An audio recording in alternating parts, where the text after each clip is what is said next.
Penggerebekan terhadap pondok mesum di seputaran Jalan Nasional Tapak Tuan Abdia, tepatnya di Desa Gunung Kerambil, Kecamatan Tapak Tuan, oleh tim gabungan Satpol PP dan WH Aceh Selatan bersama TNI, Polri menemukan 5 pasangan muda-mudi yang bukan muhrim. Kelima muda-mudi yang diamankan yakni R asal Pulau Paya Trumon dan pasangannya IG asal Pucuk Lembang Klut Timur. RF asal Klut Utara dengan pasangannya N asal Trumon Timur. N asal Tangan-Tangan dengan pasangannya E asal Kampung Paya. H asal Kemumu dengan pasangannya RA asal Labuhan Haji. Dan IN asal Manggeng dan pasangannya SA asal Abdia. Menurut Rudi Subrita, Kabid PPD dan SI yang juga bertindak selaku penyidik mengatakan, di lokasi kafe, petugas menemukan beberapa barang bukti alat kontrasepsi yang telah dipakai.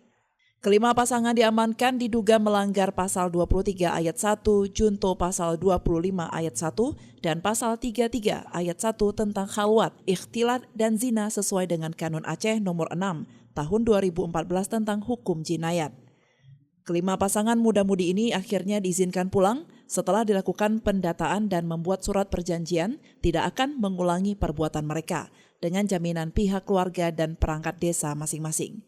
Mereka juga diharuskan hadir jika dipanggil pada tahap selanjutnya untuk kepentingan pemeriksaan. Kita dengan ada informasi dari masyarakat, kita terus melakukan kegiatan itu. Alhamdulillah hasilnya memang benar bahwa tempat itu khusus disediakan tempat muda-mudi yang bukan muhrim untuk melakukan hubungan suami istri.